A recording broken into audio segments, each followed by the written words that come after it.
We are the Guinea Pig Collective. All will be assimilated. Resistance is futile. Hey everybody, what's going on? We are hanging out with Cliff Jumper, the master of the Transformers, and we've got something right here Transformer related. Once again, talking about some of the things that Hasbro is beginning to do right again. It really is nice to see that. Like I said previously, I hope they keep the agenda shit to a low minimum, or maybe just keep it completely out of your franchise. You don't need it, Hasbro. Just make great toys of the characters we love to see. And some of the stuff that maybe some of us don't remember or we've never seen before. So we got one right here from the Legacy Evolution. This one is Crosscut. Crosscut is basically a remolding and recoloring of Skids. Now, you may not have never heard of this character, and if you haven't, I don't blame you, because this is a little bit of a lesser known character, because this was actually a 1995 eHobby exclusive in one of the cons that was available. Retooling once again of the original Skids G1 character. It had a few extra side pieces that were different than Skids, but basically this was just a recoloring of Skids. Pretty interesting. I like the fact that Hasbro is paying attention to all the stuff that came before, not only with the Diaclone, but also with some of these eHobby exclusives. I love when they do shit like that, because they are paying respect to the fans and the franchise as a whole. So let's go ahead and we'll get this one out of the box and take a look at it. So right out of the box, here we have Crosscut. Going to include a picture of Crosscut right up here in the corner so you can kind of compare him to the G1E Hobby 1995 recoloring of the original Skids, but this one doesn't look half bad. The colors look pretty accurate compared to the eHobby exclusive.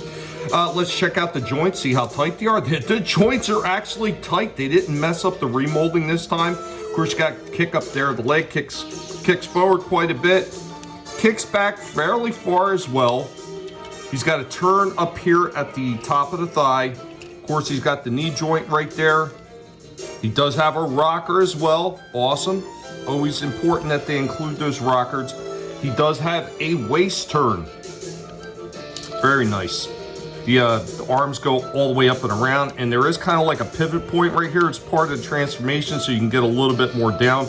He does have a bicep cup right there. He does have an elbow joint, and he does have hand movement, but this, oh God, it's tight, but yeah, there is hand movement there as well.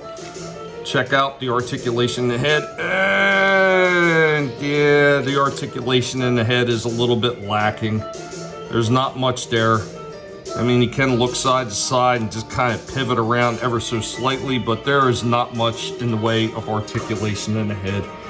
I think the original Skids was like that as well. So let's get his weapons out and port them into place.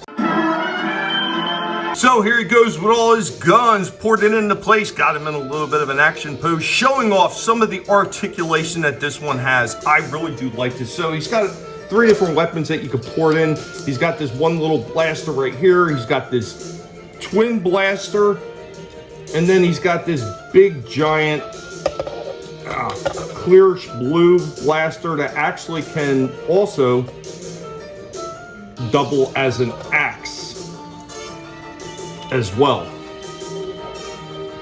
I like that. I think that is pretty cool. That is a nice addition to this figure.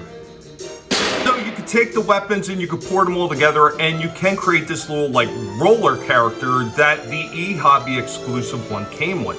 Once again, Hasbro actually going back to the roots, paying attention to detail, and looking to see what the original ones had. Not only with the coloring, but all the side accessories. Now, this is something I wish that they would do a little bit more often. Stay off the agenda shit.